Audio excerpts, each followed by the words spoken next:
بسم اللہ الرحمن الرحیم صلی اللہ علیہ حبیبہ محمد وآلہ وسلم۔ السلام علیکم ورحمۃ اللہ وبرکاتہ۔ درود شریف سب وظائف کا سردار ہے۔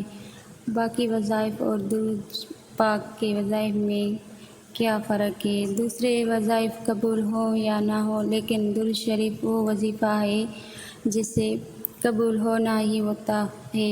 باقی وظائف کے اثرات الٹے بھی پڑ جاتے ہیں، جسے رجت کہا جاتا ہے، لیکن درود شریف کے وظیفے سے کبھی بھی رجت نہیں ہوتی۔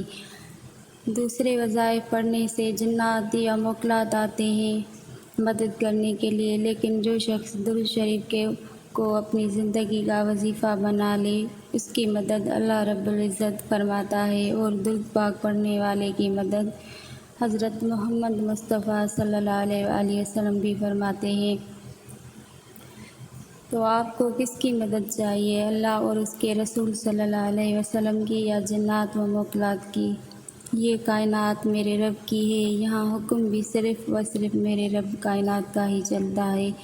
اللہ کے بعد اگر کسی کا حکم چلتا ہے تو وہ ہمارے پیارے آقا صلی اللہ علیہ وآلہ وسلم کا حکم چلتا ہے، کیونکہ آپ صلی اللہ علیہ وآلہ وسلم رب العالمین کے حبیب ہیں۔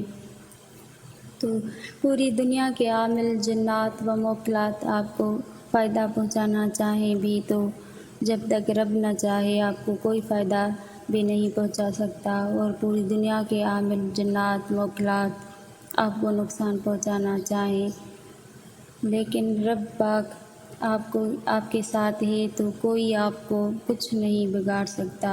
سب کچھ اللہ کے اختیار میں ہے۔ رب کو راضی کرنے سے ہی ہمارے مسائل حل ہوں گے، رب کو راضی کرنے سے ہی ہماری حاجتیں پوری ہوں گی، اور درود شریف رب کو راضی کرنے کا سب سے آسان اور سب سے عمدہ عمل ہے۔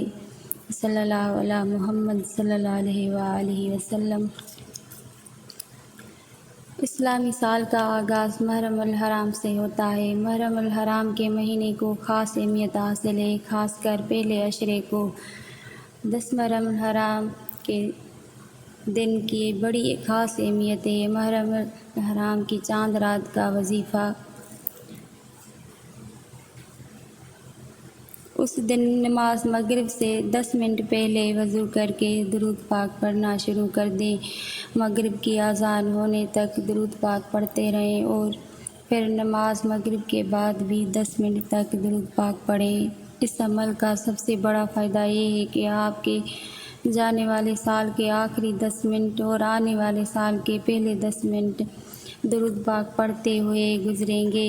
جب اول و آخر درود ہو تو درمیان والی سب عبادتیں بھی قبول ہوتی ہیں اور دعائیں بھی قبول ہوتی ہیں۔ درود شریف کوئی سا بھی پڑھ سکتے ہیں، یہ درود بھی پڑھ سکتے ہیں: اللہم صلی علی محمد و علی آل محمد۔